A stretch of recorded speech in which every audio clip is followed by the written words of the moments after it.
ठीक है। अब क्या समझ में आया, चेयरमैन साहब ने मुझे बुलाया, जनाब असद साहब हमें ये मसला है, आपसे सॉफ्टवेयर बनवाना है। तो चेयरमैन साहब ने मुझे बताया और फिर मैं उनके डिपार्टमेंट के लोगों के पास चला गया। ठीक है, तो डिपार्टमेंट के लोगों ने ये बताया कि जनाब होता क्या है कि हमारी, अब मैं थोड़ा सा बिजनेस बोलूंगा क्योंकि बिजनेस को समझना होगा आपको। ठीक है ना, हमने बताया था ना कि अगर आपको बिजनेस की समझ नहीं है तो फिर आप सॉफ्टवेयर कैसे बनाएंगे। अगर आपको हॉस्पिटल की पता नहीं है तो हॉस्पिटल का सिस्टम कैसे बनाएंगे, सेल्स का सिस्टम पता नहीं है तो सेल्स का सिस्टम। तो देर आर सर्टेन पीपल जो कि रिक्वायरमेंट लेंगे सारी चीजें की। अब मैं बिजनेस की जबान इसलिए बोल रहा हूँ कि आपको थोड़ा समझ में आए प्रॉब्लम क्या है। अब स्टेक होल्डर मुझे क्या बता रहा है, ये बता रहा है कि जनाब हमारी 65 ब्रांचेज हैं, ये देख रहे हैं आप, सबसे नीचे लिखा हुआ है 65 ब्रांचेज हैं और हम चीज़ें बेचते हैं। तो बाज़ दफ़ा होता है कि कस्टमर जो मांगता है वो दुकान पे नहीं होता है, और लेकिन थोड़ी सी दूर दुकान है वहाँ पर मौजूद होता है, लेकिन क्योंकि आपस में कनेक्टेड नहीं है, इन्फॉर्मेशन नहीं है, तो हम वो चीज़ बेच नहीं पाते हैं। फिर हम कहते हैं ठहर जाओ, फिर हम उसको फैक्ट्री से मंगवाते हैं। तो ये लॉन्गर प्रोसेस है और वो इन्फॉर्मेशन हमें 3 दिन बाद मिलती है। उसी वक्त पता चल जाए, हम चेक कर लें कौन सी चीज़ें हम मूव करा दें, सेल हो जाए। ठीक है, तो ये सारी चीज़ें कि स्टॉक आइटम पता होना चाहिए, तो हम शॉप से मूव करा देंगे।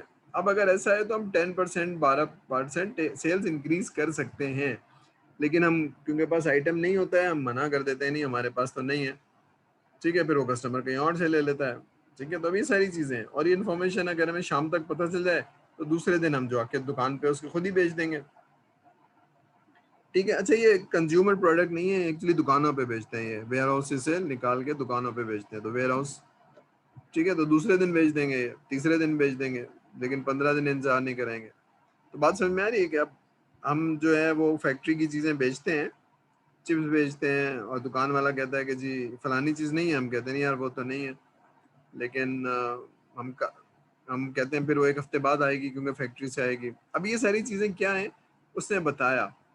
तो अब हम मैं जा रहा हूँ एंड यूजर के पास, समझ में आई। पहले चेयरमैन साहब से मिले, फिर डिपार्टमेंट के लोगों से मिले, अब जा रहा हूँ बिल्कुल आखिर में किसके पास, वो जो वेयर हाउस है पूरे पाकिस्तान में जो 65 है, अब उनके पास जाके मैं रिक्वायरमेंट ले रहा हूँ।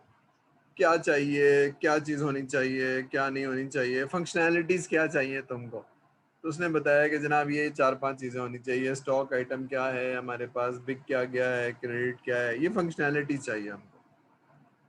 ठीक है, तो समझ में आया 3 जगह से। लेकिन अगर ये रिक्वायरमेंट मैं ले रहा हूँ और मुझे जहन में ये नहीं है कि जी इनके बॉस को क्या चाहिए और उनके बॉस को क्या चाहिए, तो there is a great possibility कि मैं सॉफ्टवेयर तो बना दूं, लेकिन उनके बॉस की रिक्वायरमेंट पूरी नहीं हो।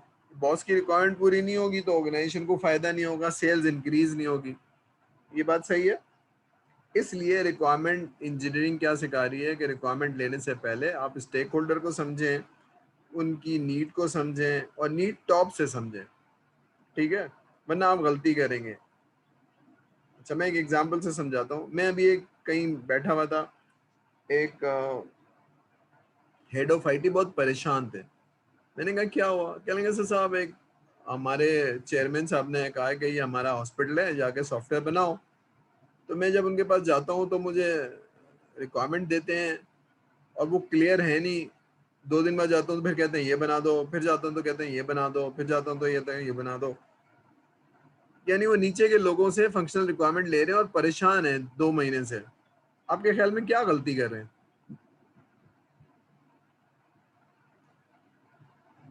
कोई बताएगा सर को? चलिए मैं वापस जाता हूँ डायग्राम पे। वो चेयरमैन साहब ने कहा है हमें हॉस्पिटल है हमारा और उसको ऑटोमेट करना है, हॉस्पिटल को ऑटोमेट करना है। और वो आ गया नीचे और लोगों से पूछा कि जनाब क्या बनवाना है, उन्होंने बताया, थोड़ा सा बनाया, फिर दूसरे दिन कहते अच्छा नहीं ऐसा करें ये बना दें, अच्छा ऐसा नहीं करें ये बना दें, नहीं ऐसे नहीं करें ये बना दें। 2 महीने हो गए हैं, वो बेचारे रिक्वायरमेंट फ्रीज नहीं हो पा रही, रिक्वायरमेंट लॉक नहीं हो पा रही, बस कुछ बनाए जा रहे हैं, वक्त ज़ाया किए जा रहे हैं। और वो चेयरमैन साहब पूछते हैं तो कह रहे हैं हाँ यार जा तो रहा हूँ, बना तो रहा हूँ। परेशान है हेड ऑफ आईटी। अब बताएगा कोई कहाँ मसला है, कहाँ गलती हो रही है? कोई सोच के बताएगा, ये इम्तिहान में दे दूंगा। बताएगा ना सोच के। सवाल समझ में आया आप लोगों को? सर डिसीजन मेकिंग में प्रॉब्लम हो रही है बार बार, और रिक्वायरमेंट चेंज हो जा रही है, तो दैट्स वाई जो चेयरमैन साहब हैं वो खुद ही कंफ्यूज हैं। उनको खुद ही समझ नहीं आ रहा है कि मैं कौन सी चीज़ को किस तरह इम्प्लीमेंट करवाऊँ। नहीं, चेयरमैन साहब को कंफ्यूजन नहीं है। चेयरमैन साहब ने तो बोला है हॉस्पिटल को ऑटोमेट करना है। ठीक है, कंफ्यूजन कहाँ आ रही है, नीचे के लेवल पे प्रोसेस नहीं है और उनकी चेयरमैन साहब से बात नहीं हुई है कि चेयरमैन साहब करवाना क्या चाहते हैं, क्या चीज़ ऑटोमेट करवाना चाहते हैं। इसलिए जो रिक्वायरमेंट लेने वाला है वो इधर से उधर दौड़ रहा है, जिनको जो समझ में आ रहा है सर वो। जी कम्युनिकेशन गैप है सर, कम्युनिकेशन गैप है अपर मैनेजमेंट में और लोअर मैनेजमेंट में। हाँ, तब मसला क्या होगा, वो 2 महीने से रिक्वायरमेंट ले रहे हैं, सॉफ्टवेयर बना रहे हैं और परेशान है। इसका मतलब है सारी जो मेहनत है वो फ्रस्ट्रेशन आ रही है, कम्युनिकेशन गैप है, जो बात हुई थी ना अभी, कम्युनिकेशन गैप आ जाएगा, फ्रस्ट्रेशन। कहाँ गया, मैंने भी बताया था ना, कहीं लिखा था ये ना, कंफ्यूजन है, फ्रस्ट्रेशन है, कम्युनिकेशन, जो आखिरी वाली लाइन है। ओ भाई, क्या बनाना है एक दफा बता दो, कभी कहते हो ये बनाना है, कभी कहते हो ये बनाना है। तुम चेयरमैन से बात क्यों नहीं करते, पूछते क्यों नहीं उनसे? अब ये मैंने पूछा, आपने बताया उनको चेयरमैन साहब से बात करो और ये सारी कहेंगे ये मैंने नहीं कहा। क्योंकि चेयरमैन साहब से पूछे भाई ये सिस्टम क्यों बनवा रहे हैं, क्यों ऑटोमेट करना चाहते हैं, क्या है मतलब, व्हाट इज द ऑब्जेक्टिव। अभी हम एक हॉस्पिटल को ऑटोमेट कर रहे हैं, ठीक है, तो हॉस्पिटल के ओनर से मैंने पूछा कि आप क्यों करवा रहे हैं। उन्होंने कहा यार शोशा हो जाएगी, जरा सिस्टम विस्टम चलेगा ना तो लोग कहेंगे यार टेक्नोलॉजी के लोग हैं। इनको सॉफ्टवेयर नहीं चाहिए, एक इंप्रेशन क्रिएट करना है कि टेक्नोलॉजी हो जाएगी। मैंने कहा उसके लिए आप इतने पैसे खर्च कर रहे हैं।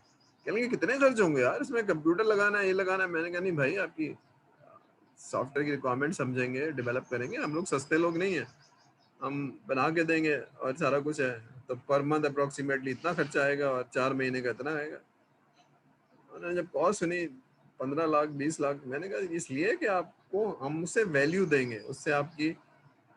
फिर मैंने उनसे प्रॉब्लम पूछे, मैंने कहा ऐसा होता है, अच्छा मुझे थोड़ा सा हॉस्पिटल का पता है कि हॉस्पिटल में ना जैसे 4 मरीज हैं वो तो सॉफ्टवेयर के थ्रू आ रहे हैं, लेकिन 5वां मरीज जो है उसको हम खुद ही देख लेते हैं और अपने पैसे जेब में रख लेते हैं। इसको कहते हैं लीकेज, उसको आप चोरी कहेंगे पैसे की। पट्टी लगा दी, इंजेक्शन लगा दिया, वो खुद ही लगा दिया, खुद ही पैसे ले लिए। तो अच्छा हर हॉस्पिटल में होता है, छोटे में जरा कम होता है, बड़े में ज्यादा होता है। तो मैं कहा ये इसको कंट्रोल कर लेंगे, अगर आपका 1 लाख रुपए का खर्चा होता है तो ये 40-50 हज़ार रुपए में आ जाएगा, जीरो नहीं होगा लेकिन बार कम हो जाएगा। तो दैट इज द वैल्यू। वो तो उस तरह सोच ही नहीं रहे थे, वो तो कहते यार बस लगाना है, लोगों को पता हो जरा कंप्यूटर से स्लिप निकलती है, पर्ची निकलती है। तो अगर वो उसी तरह से सोच रहे हैं तो उनके लिए तो बहुत बड़ी कॉस्ट है, 10 लाख 20 लाख रुपए। लेकिन अगर वो महीने के 50 हज़ार रुपए बचा रहे हैं तो थोड़े दिनों में पैसे रिकवर हो जाएंगे। तो इसलिए अलाइन होना, रिक्वायरमेंट का, प्रॉब्लम को समझना, वैल्यू को समझना बहुत ज़रूरी है। ये आखिरी की चीज़ है, फंक्शनल रिक्वायरमेंट। अगर आप नीचे के लोगों से मिलते रहेंगे जिनका विजन क्लियर नहीं है, जिनको पता नहीं है कि चेयरमैन साहब ने आपको क्यों भेजा है, तो बस वो कहेंगे यार चेयरमैन साहब ने भेजा है, जरा बताओ इनको। फिर 2 दिन बाद फिर आएंगे, फिर देख लेंगे, दौड़ाते रहेंगे। अब उनका ऑब्जेक्टिव ही नहीं है कि हम सॉफ्टवेयर रिक्वायरमेंट क्यों बनवा रहे हैं। समझ में आ रही है? इसलिए इसको टॉप से आना जरूरी है। और कम्युनिकेशन, हाँ आपकी बात बिल्कुल दुरुस्त है कि आपस में चेयरमैन की और इनकी कम्युनिकेशन और मेरी और चेयरमैन की कम्युनिकेशन बहुत जरूरी है जाने से पहले, कि आप बनवा क्यों रहे हैं। वरना फिर 2 महीने हो जाएंगे, फ्रस्ट्रेशन होगा, यार असद साहब समझ ही नहीं आ रहा। ओ भाई चेयरमैन साहब से पूछो, इनके सामने बिठाओ उनको, ठीक है। तो since I know the problem के डायरेक्टली आपको जाने ही नहीं चाहिए था, आपको स्कोप लॉक करते, फंक्शन को लॉक करते, ठीक है ना। फिर मैंने पूछा कि हॉस्पिटल में क्या क्या चीज़ें हैं, तो एक एक करके लेके जाइए। और फिर उस एक चीज़ है उसमें आप रिपोर्टों में दौड़े जा रहे हैं, रिपोर्टों में दौड़े जा रहे हैं। भाई रिपोर्ट को छोड़ो, आउट पेशेंट को देखो, इन पेशेंट को देखो, फार्मेसी को देखो, बिलिंग को देखो, ठीक है। बात समझ में आ रही है? तो आपको पता होना चाहिए बनाना है क्या है, ठीक है। तो फंक्शनैलिटी क्या चाहिए, फीचर्स क्या चाहिए, लेकिन ये ट्रेस बैक होना चाहिए किससे, डिपार्टमेंट के लोगों से। ये ट्रेस बैक होना चाहिए टॉप मैनेजमेंट से। तब आप जो है ना स्कोप को लॉक कर पाएंगे और एक अच्छी वैल्यू या एक अच्छा सॉफ्टवेयर दे पाएंगे, ठीक है। क्योंकि जो कीबोर्ड पे बंदा बैठा हुआ है वो बहुत ही अनएजुकेटेड या बहुत कम एजुकेशन है, और वो हॉस्पिटल के बिजनेस को या बैंकिंग के बिजनेस को नहीं समझता है। एक छोटा सा आदमी है ना, तो उसकी जो सोच है वो बता रहा है, वो सॉफ्टवेयर बन जाएगा और फिर उसमें वो चीज़ें नहीं होंगी जो आप चाहते हैं, ठीक है। इसको यूँ समझिए, एक साहब की शादी होने वाली है और वो चाहते हैं जबरदस्त लगूं और सूट सिलवाना है उनको, लेकिन वो बहुत मसरूफ रहते हैं, ठीक है। तो उन्होंने कहा छोटे भाई को भेज दिया, यार तुम्हारा साइज और मेरा साइज मिलता जुलता है, तुम जाके दे देना। साइज तो शायद मिलता था, लेकिन भाई ने, छोटे भाई की जो जैसी पसंद थी उसने अपने हिसाब से सूट सिलवा लिया। क्या होगा? शादी में वो पहन पाएंगे नहीं पहन पाएंगे?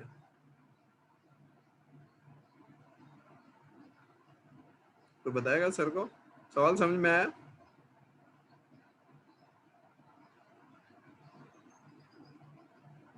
सवाल समझ में आया भाई लोग? वो हो सकता है सर पहन ले, लेकिन वो जो रिक्वायरमेंट्स हैं वो फुलफिल नहीं होंगी।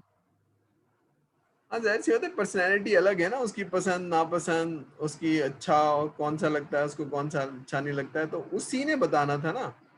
तो बात सारी ये है कि, और जो आपने ऐसे आदमी को भेज दिया जिसकी पसंद गुलाबी रंग का सूट है और बटन, मतलब उसकी पसंद नापसंद अलग हो सकती है ना। तो जो पर्सन इन्वॉल्व है, जो डिपार्टमेंट चला रहा है, वही बताएगा ना। वो नीचे वाले से आपने कहा यार इससे पूछ लो, तो भाई आप बताएंगे बैठ के क्या कंट्रोल चाहिए। तो ये मैंडेटरी रिक्वायरमेंट है कि आप अवेलेबल होंगे हमारे सॉफ्टवेयर में और हमें बैठ के रिक्वायरमेंट बताएंगे। नहीं नहीं, आप इससे पूछ लें। नहीं, मैं कहता हूँ फिर प्रोजेक्ट नहीं चलने वाला है ये। अगर आपके लिए इंपॉर्टेंट है तो मैं कहता हूँ भाई डियर, जिसने शादी करनी है वही टाइम लेगा और जाके सूट सिलवाएगा और रिक्वायरमेंट देगा और ट्रायल भी देगा 3 दफा, अगर आपकी शादी इंपॉर्टेंट है, ठीक है ना। तो बात सारी यहाँ पर भी है, अगर आपका प्रोजेक्ट इंपॉर्टेंट है, सॉफ्टवेयर इंपॉर्टेंट है, तो फिर आप बैठेंगे समझाएंगे मुझे, ये आपका रोल है। अगर देखिए ना, अगर एक मैं बात करूं टीम की, फुटबॉल की टीम या हॉकी की टीम या कोई भी टीम, तो हर आदमी को अपना रोल प्ले करना है ना। गोलकीपर को डिफेंड करना है, डिफेंडर्स को डिफेंड करना है, और जो स्कोरर हैं या जो गोल मारने वाले हैं, अगर वो स्कोर नहीं करेंगे तो आप कितना ही डिफेंड करेंगे, जीत तो नहीं सकते ना। तो हर आदमी को has to play a role. तो यहाँ पर भी वही है, हम बनाने वाले हैं लेकिन आप बताने वाले हैं। अगर आप बताएंगे नहीं तो हम बनाएंगे कैसे? आपको बैठना पड़ेगा, रिक्वायरमेंट देनी पड़ेगी और घंटों बैठना पड़ेगा, समझाना पड़ेगा। फॉर एग्जाम्पल मैं आपको समझाता हूँ। जब मैं चीफ ऑपरेटिंग ऑफिसर था बैंक का, उस बैंक के सॉफ्टवेयर हाउस का, तो हमने टर्मिनोस लिया, बैंक ने ना, टर्मिनोस बना बनाया सॉफ्टवेयर है, उसको महीनों लगे टेस्ट करने में। डिपार्टमेंट के लोग आते थे, डेटा डालते थे, चेक करते थे। अब बैंक वाले को इसलिए थोड़ी हायर किया गया था कि सॉफ्टवेयर चलाओ। वो कहता है यार मुझे आप कहाँ बुला रहे हैं 15 दिन के लिए? मैं कहता भाई तुमने आना पड़ेगा, बैठना पड़ेगा। तो 15 दिन के लिए बैठना, डेटा डालना, खाना पीना और यहीं से जाना। अब डिपार्टमेंट चल रहा है तो 3 लोग आज आ गए, 3 लोग अगले हफ्ते आएंगे। अब देख रहे हैं कि इंटेंसिव रिक्वायरमेंट है डेटा डालने की, चेकिंग करने की। अगर वो ना करता तो क्या होता? अगर वो 15 दिन या हफ्ता भर ना आए, थोड़े थोड़े से लोग हर डिपार्टमेंट के, 6 महीने लग गए उसको टेस्ट करने में, डेटा डालने में। अभी गो लाइव नहीं हुआ है, बना बनाया सिस्टम है, उसमें डेटा डाल के चेकिंग हो रही है। 6 महीने हर डिपार्टमेंट के लोग आते हैं, 15 दिन, फिर दूसरे डिपार्टमेंट के लोग आते हैं, वो वेरीफाई करते हैं, साइन ऑफ करते हैं। अगर ये एक्सरसाइज ना हो तो क्या होगा? वो बोले जी मैं बैंक चलाता हूँ, तुम्हारा सॉफ्टवेयर थोड़ी चलाता हूँ। वो ये ना करे और ये रोल ना प्ले करे, और इस, तो क्या होगा आपके ख्याल में? बताएगा सर को? कोई बात समझ में आ रही है सर क्या पूछ रहे हैं?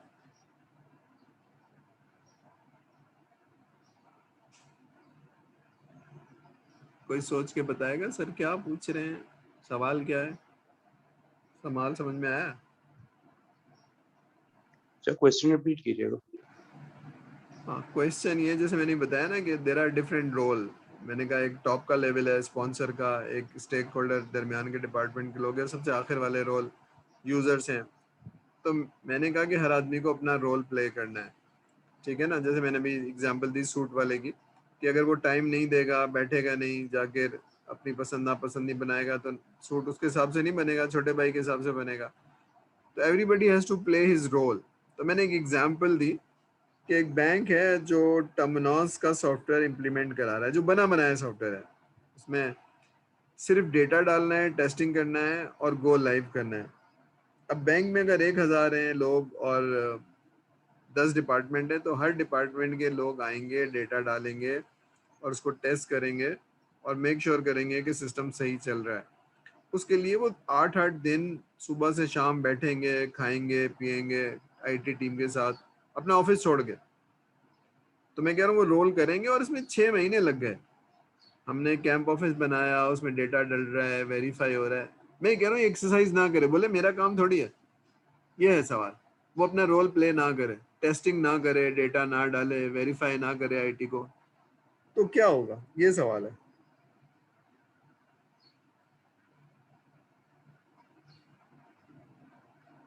क्या होगा भाई? सर वही होगा कि डेवलपमेंट में जो है कोई आपको खास प्लान नहीं मिल पाएगा। मतलब मैनेजमेंट का अगर रोल ही नहीं होगा तो वही होगा, इधर से उधर होता रहेगा प्रोजेक्ट, और फिर आखिर में फाइनल प्रोडक्ट के वक्त हो सकता है कि डिफरेंसेस आ जाए। ठीक है, चलिए मैं बताता हूँ कैसी तबाही होगी। टर्मिनोस क्योंकि 70 बैंक में, दुनिया के बड़े बड़े बैंक में लिख रहा है, तो सिस्टम तो सिस्टम है, बहुत अच्छा है, जबरदस्त है, ठीक है ना। तो आपने बगैर टेस्ट किए, टर्मिनोस 3 बैंक में फेल हो चुका है, क्यों? इसी वजह से। तो आपने क्या किया, उसमें डेटा डाला और उसको गो लाइव कर दिया। अब बैंक में 2000 लोग हैं जो सिस्टम को यूज कर रहे हैं, जहां उनको उन्होंने टेस्ट किया है डेटा को, क्योंकि वो तो बैंक चलाते हैं ना, वो कहते हैं सॉफ्टवेयर सही होगा यार, डेटा डालो, शुरू हो जाओ। अब डेटा डल गया, नया सिस्टम इम्प्लीमेंट हो गया पूरे पाकिस्तान में, और वो परफॉर्म नहीं कर पा रहा है, तो क्या उस दिन बैंक चल पाएगा आपके ख्याल में? चल पाएगा भाई? पूरा बैंक लाइव कर दिया नो सर, नहीं, नए पॉसिबल नहीं सिस्टम है। पे बगैर टेस्टिंग किए। जहां भी लोग जा रहे हैं ब्रांच में, वो कह रहे हैं यार सिस्टम नहीं चल रहा। दूसरे जाता है ब्रांच तो वहां पे भी नहीं चल रहा। पता चला पूरे पाकिस्तान का आज सिस्टम ही नहीं चल रहा है, क्योंकि नया सिस्टम लगा दिया बगैर टेस्ट किए, गो लाइव। इसका क्या मतलब है? इसका मतलब है कि दीज आर वेरी रिस्की। आपको एक रोल प्ले करना पड़ेगा, गो लाइव से पहले पूरा सिस्टम टेस्ट करना पड़ेगा, चाहे 6 महीने लगे, चाहे साल लगे, वरना बहुत बड़ा रिस्क है। पूरा बैंक 2 दिन नहीं चलेगा, लोग शोर मचाएंगे, कैसे फेस करेंगे लोगों को? तो that is the risk, and that for mitigating that risk, तो इसका मतलब है रिक्वायरमेंट को टेस्ट करना पड़ेगा और आपको अपना रोल प्ले करना पड़ेगा। तो ये हमने लर्निंग किया है, ठीक है ना। तो सिस्टम अच्छा है, लेकिन सिस्टम को गो लाइव करने से पहले आपको, पॉइंट ये है कि हर लोगों का एक रोल है। रिक्वायरमेंट देने वाले का रोल है, वो बैठेगा हमारे साथ टेस्ट करेगा, नहीं करेगा तो सिस्टम फेल हो जाएगा। ये बात समझ में आ रही है? तो मैंडेटरी है, प्री रिक्विजिट है। जब टीम की बात होगी ना, चलाने वाले को भी चला के देख लेना चाहिए। वो प्रिंटर थोड़ी है कि एक प्रिंटर टेस्ट किया।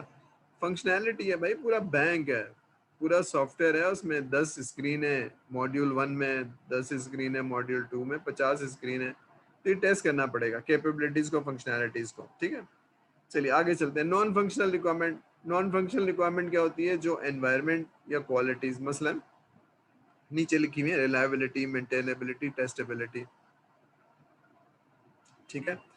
तो अगर मैं सॉफ्टवेयर की फंक्शनैलिटी तो आपको बताइए, लेकिन जब मैं बटन दबाता हूँ तो 3 मिनट बाद रिपोर्ट निकलती है, तो ये परफॉर्मेंस का इशू है। तो that is non functional requirement कि system less than a minute चलना चाहिए, ख़राब नहीं होना चाहिए, रिलायबल होना चाहिए, और अगर इसमें मैं चेंजेस कहूँ तो मॉडिफाई हो जाए। ये नॉन फंक्शनल रिक्वायरमेंट है, ठीक है ना। रिस्पॉन्स टाइम और मेंटेनेबिलिटी, मैंने कहा था ना सॉफ्टवेयर बनेगा तो चेंज भी होगा, मॉडिफाई भी होगा, तो मॉडिफाई होना चाहिए, ठीक है। आसानी से मॉडिफाई होना चाहिए। सर ये नहीं हो सकता, अगर ऐसा कोड बनाया जिसमें इंजीनियरिंग अच्छी नहीं की हुई है, क्लासेस को, स्ट्रक्चर को, डिज़ाइन को अच्छा नहीं बनाया हुआ है, तो आप कहेंगे नहीं नहीं नहीं, इसमें चेंज नहीं हो सकता, बस ये ऐसे ही रहेगा। इसमें हमने जो स्क्रीन और डेटाबेस में कनेक्टिविटी है वो हार्ड कोडेड हुई है, बस चेंज नहीं हो सकता इसमें, तो बस चेंज नहीं हो सकता। अब आप छोटे से सिस्टम को तो कह सकते हैं, लेकिन बैंकिंग का सिस्टम जो आपने इतना हाई प्रोफाइल बनाया हुआ है और इतना महंगा बनाया हुआ है, उसमें तो चेंज होना चाहिए ना। तो इसका मतलब है डिजाइनिंग, आर्किटेक्ट, ठीक है। तो इसलिए आप सॉफ्टवेयर इंजीनियरिंग पढ़ रहे हैं। क्लियर है? फंक्शनल, नॉन फंक्शनल पूछा जाए एग्जाम में तो पता होना चाहिए फंक्शनल रिक्वायरमेंट क्या चीज़ होती है, नॉन फंक्शनल क्या होती है। क्लियर हो गया या नहीं हो गया?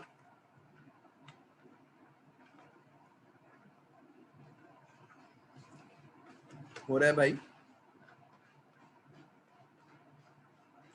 चलिए यस सर, क्लियर है। ठीक है, 5 मिनट का ब्रेक कर सकते हैं। मैं जरा अटेंडेंस लेके थोड़ा सा थक भी गया हूँ, पानी पी लूँ, चाय पी लूँ। मैं अटेंडेंस ले लेता हूँ आपकी, फिर कहाँ गई अटेंडेंस? और 5 मिनट के ब्रेक से फिर हम दोबारा से कंटिन्यू करते हैं। असल में आप लोग सुन रहे हैं और जनाब बोल भी नहीं रहे, थोड़ा सा बोलेंगे। क्लास के अंदर होता है ना, सवाल जवाब होते हैं, तो जरा सर की एनर्जी जरा सेव हो जाती है। चलिए जरा अटेंडेंस बोलते जाइएगा। Mohammad Adeel, present sir. Abdullah Ahmed Khan, present sir. Mukarram Ahmed Khan, Mohammad Bilal, present sir. Abdul Haseeb Khan. Haseeb Khan का मैसेज है जी, अब्दुल हसीब खान, ठीक है। मोहम्मद इम्तियाज, प्रेजेंट। अक्षय कुमार, अक्षय का मैसेज है, ओके, अक्षय का मैसेज है। हारिस मीर, हारिस। शाहिद मुस्तफ़ा, शाहिद मुस्तफ़ा का भी मैसेज आ गया, ठीक है। चलिए Mohammed Muzammil Khan, present. Syed Ali Shan Haider, Umar Sheikh Khan. Present sir. Sir Ishan present. कौन प्रेजेंट है?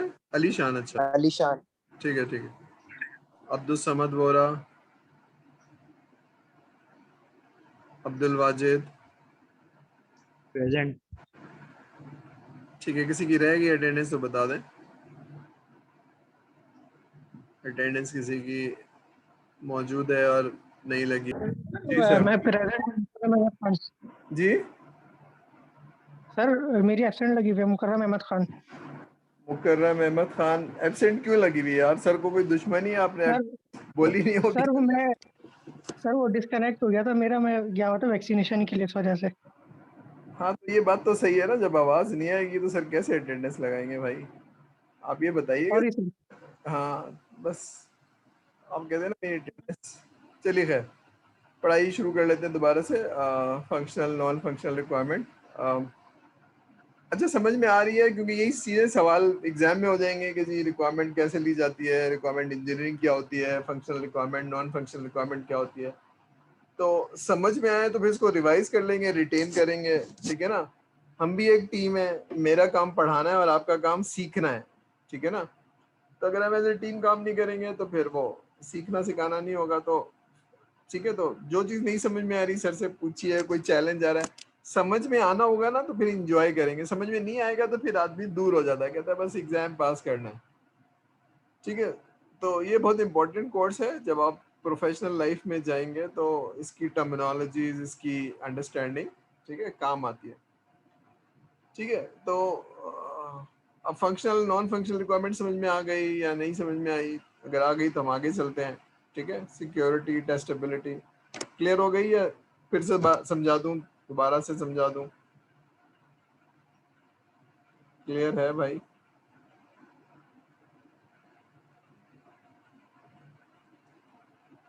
चलिए, अब ये फंक्शनल रिक्वायरमेंट है, नॉन फंक्शनल रिक्वायरमेंट है। ये देखिए टॉप से बॉटम आ रही है। ये बिजनेस रिक्वायरमेंट, यानी आपको समझ में आना चाहिए बिजनेस रिक्वायरमेंट क्या है, फिर यूजर की रिक्वायरमेंट, और फिर ये एक्चुअल फंक्शनल रिक्वायरमेंट। ये वो मैंने भी कहा ना कि चेयरमैन साहब ने कहा कि जी हमें सेल्स बढ़ानी है। सेल्स कैसे बढ़ेगी? इन्होंने बताया कि जी इन्फॉर्मेशन हमें चाहिए। इन्फॉर्मेशन कैसे आएगी? स्क्रीन कैसे होगी? रिपोर्ट कैसे होगी? ये नीचे वाला आदमी बताएगा। ये यूजर है, ये डिपार्टमेंट का हेड है, ये चेयरमैन साहब है। तो जब भी आप रिक्वायरमेंट लेने जाएंगे तो टॉप मैनेजमेंट से मिलेंगे, मिडिल टीयर से मिलेंगे, और आखिर में तो ये तीन तरह के लोग होते हैं। जो मैंने हॉस्पिटल की एग्जांपल दी, हॉस्पिटल में क्या है कि जनाब इन्होंने कहा है कि सॉफ्टवेयर बनाना है, क्या करना है, मसला क्या है, क्यों बुलाया है, कौन कौन से डिपार्टमेंट, ये सब क्लियर नहीं है। तो इन्फॉर्मेशन बस बनाना है, क्लियर नहीं है, दरमियान की चीज मिस है, ये बेचारा दौड़ता जा रहा है, इसको खुद नहीं पता कि चेयरमैन साहब ने क्यों बुलाया है, बस बुलाया है बता देता है, कहता है यार बस ये बताओ इनको जरा दौड़ाओ एक हफ्ते, उसके बाद फिर कुछ और बता देंगे, फिर तो सारी मेहनत जाया जा रही है, ठीक है, सारी मेहनत जाया जा रही है। तो ये फंक्शनल रिक्वायरमेंट है। नॉन फंक्शनल क्या होती है? Business rules. फॉर एग्जांपल अगर सेल्स का सिस्टम बनाना है तो there are certain rules that will be applied, ठीक है। तो बिजनेस की रूल्स अप्लाई होंगे, क्वालिटी एट्रीब्यूट्स होंगे। क्वालिटी का मतलब ये है कि जनाब परफॉर्मेंस सही हो, टाइम पे रिस्पॉन्स दे रहा हो, ठीक है, और सिस्टम डाउन ना हो जाए, बार बार क्रैश ना कर जाए, ये सारी चीज़ें, ठीक है। और फिर एक्सटर्नल इंटरफेस यानी आपका जो यूज़र इंटरफेस कैसे होगा, कंस्ट्रेंट्स क्या हैं, कंस्ट्रेंट हो सकते हैं, टूल के कंस्ट्रेंट हो सकते हैं, टेक्नोलॉजी के कंस्ट्रेंट हो सकते हैं, ठीक है। अब ये सारी चीज़ें इसको पढ़ लीजिएगा। लेवल ऑफ द रिक्वायरमेंट, ये वही चीज़ें जो मैंने बताया, फंक्शनल क्या होती है, नॉन फंक्शनल क्या होती है, ठीक है ना। फंक्शनल क्या होती है, system, what the system will do. Non functional क्या है जी, कंस्ट्रेंट्स, ठीक है। अब ये सारी चीज़ें देख लीजिएगा। अब ज़रा हम रिक्वायरमेंट इंजीनियरिंग समझते हैं कि जो हमने अभी तक पढ़ा था ना, waterfall, requirement design, development, testing. तो इसमें हम समझते हैं कि रिक्वायरमेंट डेवलप कैसे होती है। तो रिक्वायरमेंट डेवलप कैसे होती है कि जहाँ आप मीटिंग करेंगे, इलिस्ट्रेशन का मतलब है जाके सवाल पूछेंगे, डिग इन करेंगे, सवाल करेंगे, फिर आप उसको समझेंगे, एनालाइज करेंगे, फिर आप उसका डॉक्यूमेंट बनाएंगे, SRS बनाएंगे। बनाने के बाद आप कस्टमर को दिखाएंगे, वैलिडेट करेंगे, कस्टमर कहेगा सही है या कहेगा चेंज करो, थोड़ी सी चीज़ें बताएगा पूरे डॉक्यूमेंट में। तो validation is checking and reviewing and agreeing, ठीक है। जब उसने बना लिया तो पता चला कि जनाब ये वर्जन 2 आ गया। अब ये रिक्वायरमेंट रिव्यू हो गई और एग्री हो गई, इसको कहते हैं बेस लाइन।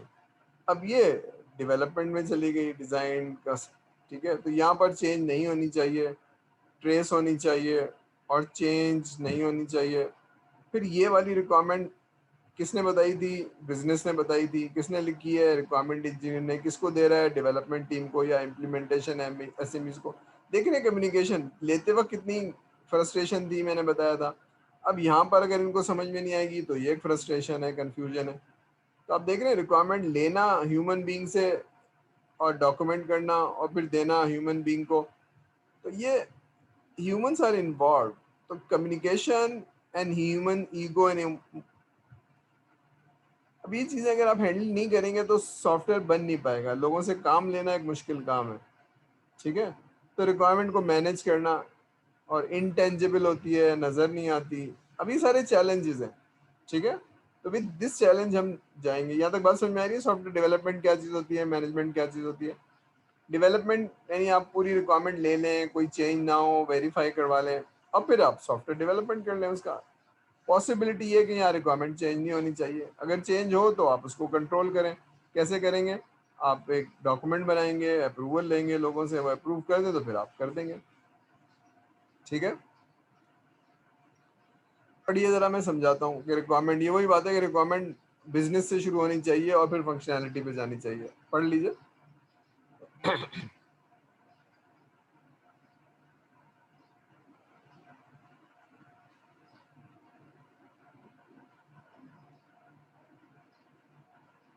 ठीक है। तो हम गलती क्या करते थे, हम गलती ये करते थे कि जनाब यूज़र के पास गए, फंक्शनल रिक्वायरमेंट पूछी, बताओ क्या करना है, स्क्रीन कैसे बनेगी, प्रोसेस क्या है, यहाँ से हम शुरू करते हैं। वो कहता है नहीं, यहाँ से नहीं शुरू करना है। रिक्वायरमेंट इंजीनियरिंग में कहता है बिजनेस के प्रॉब्लम को समझो, प्रॉब्लम है क्या, बिजनेस के ऑब्जेक्टिव क्या है, बिजनेस क्या चाहता है, क्यों बुलाया आपको, ये समझो। फिर उसके नीचे लोगों से मिलो, वो बताएंगे कि जनाब ये करना है, ये करना है। अब नीचे वाले लोगों से मिलोगे, स्क्रीन कैसे होगी, रिपोर्ट कैसे होगी, बात समझ में आ रही है।